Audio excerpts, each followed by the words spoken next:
Simply say to them, I don't care, my planes are full. We care about what our customers care about, which is price. Spirit employs just over 12,000 people and makes $5 billion annually by completing just 500 flights per day to more than 60 locations throughout the Western Hemisphere. But just a little over 40 years ago, it was nothing more than a small trucking company based out of Michigan. How did one man manage to take a company on wheels to be in an airline that operated more like a mom and pop business? We were in growth mode, and Ned was still running it as a mom and pop operation. Who focused on taking travelers to popular gambling destinations to being one of the most dominant, low-cost carriers in the span of 40 years. This is the hard-to-find true story of Spirit Airlines and its founder, Ned Homefield.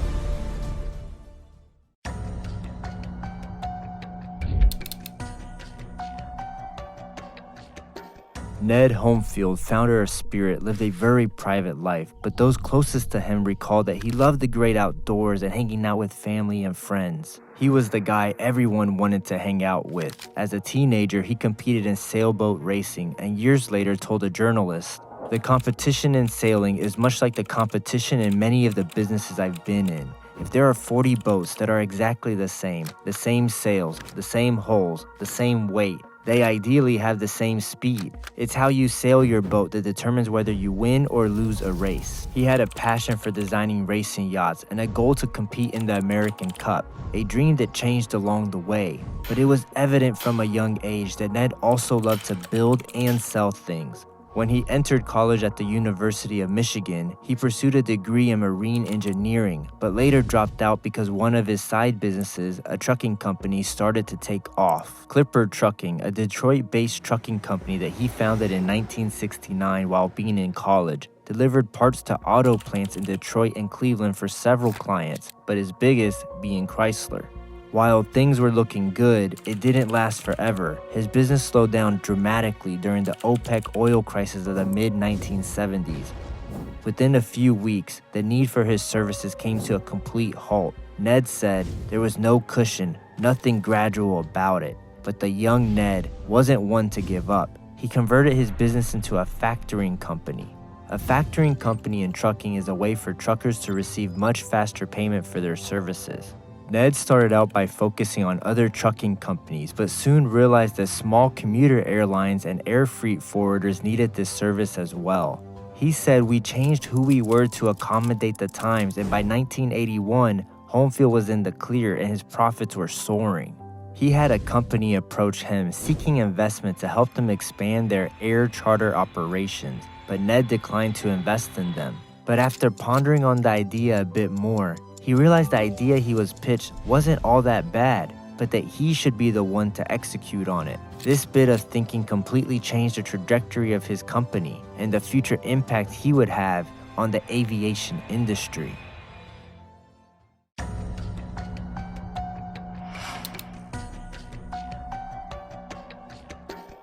Ned got to work crafting his plan and moving the pieces in place for his new operation. He started by flying into Atlantic City using airplanes that were owned by other companies, but that were being underutilized. This operation came to be known as Charter One. Charter One started out by marketing their day trips to casino-bound gamblers from Chicago to Atlantic City. A few years later, he added a route from Boston to Atlantic City that was available only twice a month. But demand grew so fast that he quickly increased operations on that route to a daily operation as well. Looking at what he had built, he realized that he had a loyal customer base of casino-bound gamblers that he could count on. So in 1992, he went all in and rebranded Charter One to Spirit Airlines. Under Spirit, they established flight plans from Atlantic City and Detroit to Florida cities such as Orlando, Tampa, Fort Lauderdale, and Fort Myers. When someone told Ned that you are a niche carrier, Ned responded by saying, "We are a niches carrier." The objective is to develop a multitude of niches. The reason for this strategy is that they were essentially a small, mom-and-pop-like carrier compared to the likes of American Airlines and United. The fact was, if a stronger competitor wanted to compete head-on in a particular route, they would win with ease on both price and frequency of flights. Ned knew he wasn't going to be the biggest and baddest airline anytime soon, so he found a way to get in where he fit in, which meant providing flight routes where there was no service or where more service was needed, which always involved connecting smaller markets. Over time, loyal Spirit customers grew accustomed to flying very frequently, but would this be enough to help Spirit survive the crisis that was heading their way?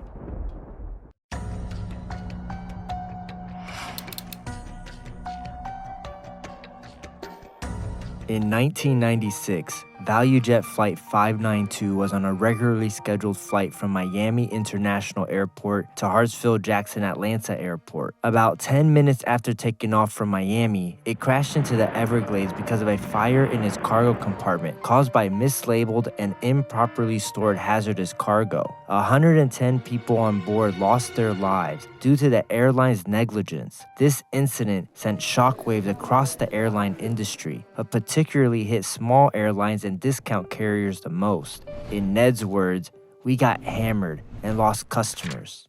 The major airlines were determined to exploit the vulnerable smaller airlines, and any revenue that was left quickly evaporated with the fierce competition. They all increased capacity around the most valuable routes that Spirit had, and even reduced their prices, often coming in cheaper than Spirit's. They even began offering extra frequent flyer miles to passengers flying along the same routes. These tactics absolutely hammered Ned's airline in many markets. While Ned was in disarray, he didn't waste any time coming up with a strategy. He reassessed his company's strengths and played into them. He recognized that small airlines are unique and that they can move quickly, so they dropped markets, changed markets, and added more planes to other markets where they could win.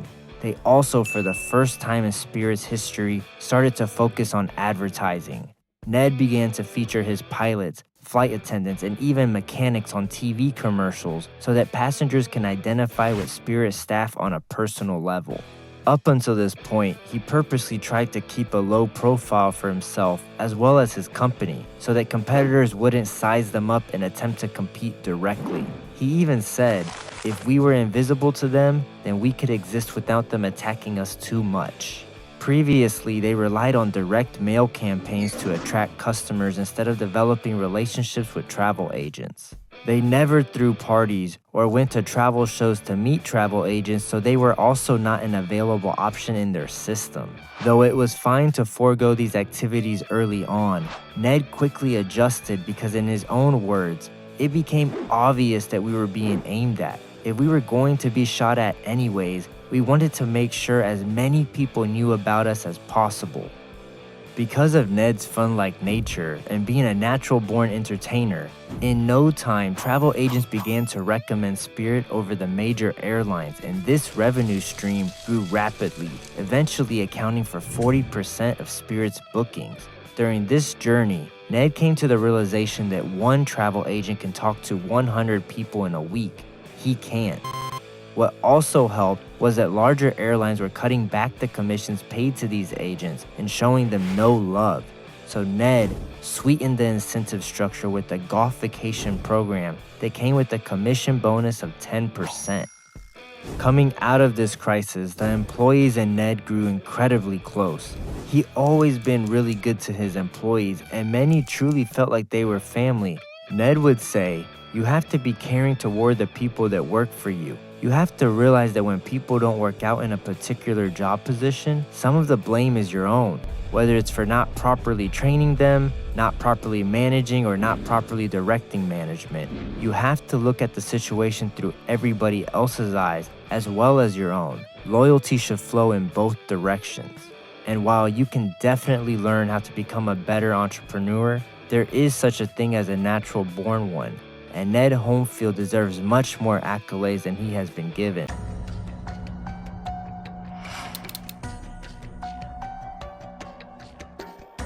In 2004, Spirit sold a 51% stake to LA-based Oaktree Capital Management, and at the same time, Ned Homefield retired. And before we go into what has become of modern-day Spirit Airlines, we must say, Ned Homefield sadly passed away from leukemia in 2016. To his family, he was known as Crazy Uncle Ned, who enjoyed pulling off pranks and firing off rockets at family reunions. He was a great guy, full of energy, and was certainly fun to be around. And though his dream of racing sailboats remained just a hobby, he went on to make a dent in something much larger than he had ever initially imagined. After Ned stepped away from Spirit experienced large losses from 2004 to 2006. The industry was becoming super competitive, and there started to be more overlap among airlines, which caused direct competition. Even the big boys, such as American Airlines, United, and Delta, started to dabble in the LCC space, which is short for low-cost carrier. Spirit was in trouble financially, so they went back to the drawing board and came up with an idea to operate more like Ryanair. Ryanair was an airline that operated in Europe under a model called ULCC, which stands for Ultra Low Cost Carrier. Spirit became the first ULCC in the US in 2007. During this time, Spirit also started to experiment with edgy and controversial advertising. They used cheap jokes and double meanings that often led to even more exposure because of the reactions from people and media outlets. Every time a big scandal came along, Spirit took full advantage of it. The first of these types of ads was kind of dark in nature. They made a game that was called Hunt for Hoffa, in which the player had to dig around to find the missing union leader, Jimmy Hoffa's body, but still, they were just warming up. The next campaign went in a different direction. The slogan was, "Many islands, low fares." Then, in 2009, Tiger Woods found himself on the front of the tabloids because he got caught having an affair with a nightclub manager named Rachel. A few days later, he crashed his car in front of his Florida mansion around 2 a.m. The rumors that were swirling around was that he crashed because his then-wife Ellen was trying to confront him. Now Spirit, not one to miss a good opportunity, quickly created a targeted ad called the Eye of the Tiger sale. But you see, Spirit doesn't need a scandal or a person to make light of a situation. In the spirit of Harbor Day, where individuals and groups are encouraged to plant trees, Spirit's ad said, "Hug a tree, or 2, or 3. Celebrate Harbor Day and go green with Spirit's, wait for it, Treesome sale." Oh, and speaking of environment, when BP had a huge oil spill off the Gulf of Mexico in 2010, which they settled out of court by paying more than $20 billion in 2016, even though the damage continues to be ongoing and significant, Spirit at least mocked them by having an ad on their website that said, "Check out the oil on our beaches." Now, in America, we seem to have a tradition of making fun of our politicians whenever we get the chance. And truth be told, if you're a politician and you do something scandalous, you expect to get burned by comedians. But in Airline, only Spirit can pull that off. The day after Arnold Schwarzenegger left office as the governor of California, information of his affair surfaced. The former actor admitted that he fathered a child named Joseph, who was already 14 years old at the time. But the mother wasn't Arnold's wife, Maria, but instead, it was his family's maid, Mildred. So, what did Spirit's marketing department have to say about this? They came up with an ad that said, "Fares so low, you can take the whole family, including that half-brother you just met." And before you think, oh, they were just targeting Arnold because he was a Republican, they also got Anthony Weiner, a Democrat from New York, and at first glance, a very easy target. Spirit couldn't resist, and their ad said, "The Weiner sale, with fares too hard to resist." Now, I must warn you, the backstory to this Anthony guy is just gross and pathetic. He served as the U.S. representative for New York's 9th Congressional District from 1999 until he resigned in 2011 because he got caught sending sexually suggestive photos of himself to different women.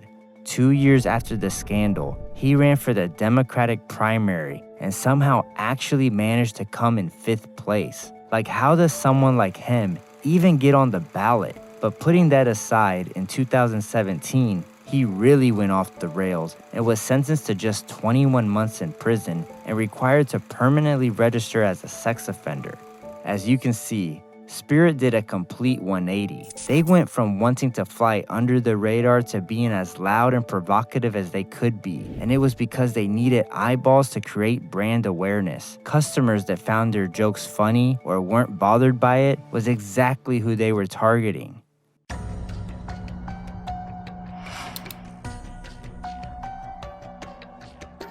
For a company as wild and as controversial as Spirit Airlines, you would expect someone as animated as Richard Branson, founder of Virgin Airlines, to be in charge, but you would be mistaken.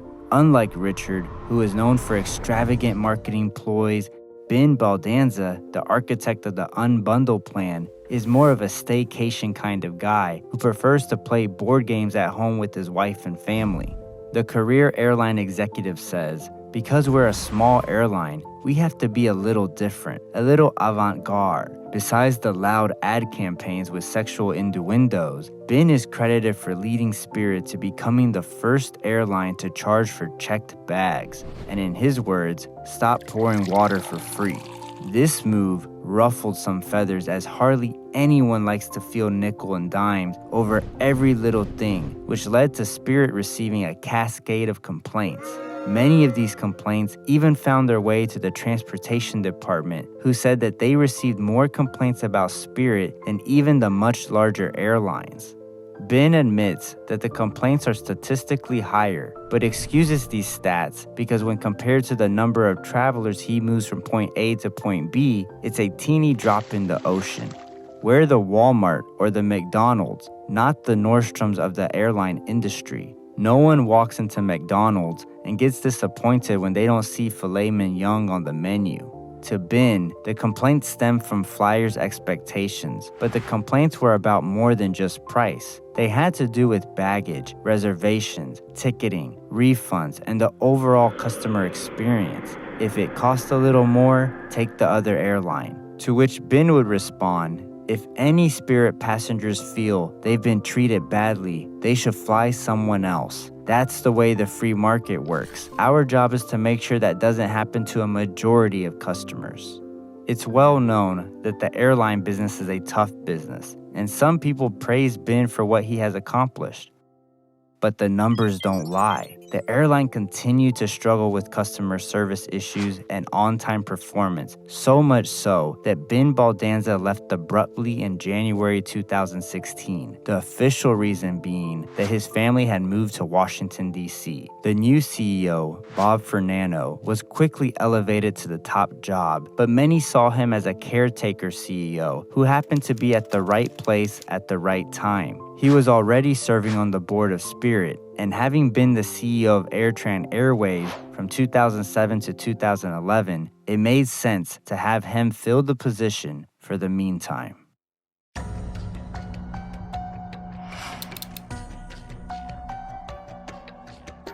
The phrase the Spirit CEO Bob uses more and more often was the new normal. The competitive landscape had changed so much since Delta Airlines began to compete directly off of price. They were followed by American Airlines and United Airlines as well. What fueled this direct competition was the fact that all three major airlines were flushed with cash after emerging out of their respective bankruptcies with stronger balance sheets.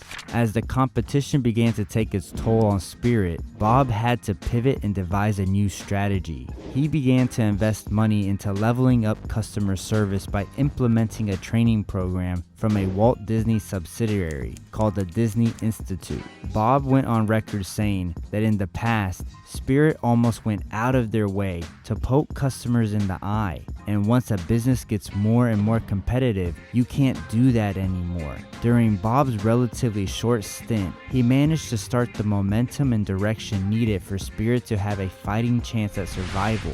The new CEO, Ted Christie, has worked diligently to continue the trajectory of Spirit, but it may be too little, too late, as talks about a merger with JetBlue are in the works. But what do you think about Spirit?